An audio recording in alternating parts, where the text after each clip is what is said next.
Bonsoir Nicolas Caro. Bonsoir Pierre. Vous êtes venu avec votre livre du jour et direction la Hollande. Avec Guinevere Glarsfeld. Mais bien sûr. Elle est britannique. Pour Oui. son roman Les mots entre mes mains aux éditions Prélude, nous sommes au XVIIe siècle à Amsterdam, effectivement. Elena est servante dans la librairie de Monsieur Sergeant. Fait peur. Je dis librairie, c'est un peu plus que ça, puisque cette librairie sert aussi d'hôtel, de logement. C'est une sorte de pension, si vous voulez. La jeune Elena, qui est l'héroïne, vous avez compris, fait du mieux qu'elle peut. Elle s'applique, elle ne fait jamais de vagues, elle apprend même à écrire toute seule à la plume. Et croyez-moi, c'est pas évident, mais elle persévère, elle se sert même de jus de betterave pour remplacer l'encre, bon parce qu'elle n'a pas assez d'argent pour en acheter. Elle promet même à la jeune servante de la maison d'en face de lui apprendre à écrire aussi avec la plume.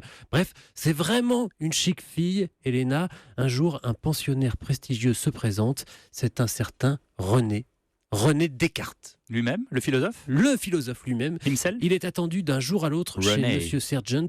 Mhm. Le libraire-logeur est très honoré et en même temps un peu inquiet puisque Descartes traîne une réputation d'homme irascible, Mhm. arrogant. Oui, comme vous. Oui, exactement. Mais quand il arrive, Elena découvre un homme finalement plutôt affable et doux. Et ils vont tomber amoureux. Eh bien, vous êtes très fort, Pierre. Oh, Et oui, et la petite servante Nanana. timide va connaître sa première histoire d'amour avec le grand philosophe. Et pourquoi l'auteur a choisi Descartes pour cette histoire Eh bien, parce que c'est une histoire vraie, figurez-vous. Ah bon En fait, c'est un roman, mais on sait que Descartes a effectivement rencontré une certaine Helena Jans à Amsterdam alors qu'il logeait chez un certain monsieur Sergeant.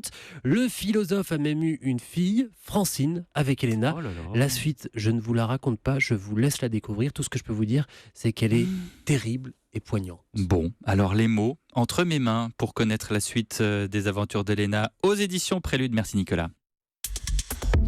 Europe Nuit.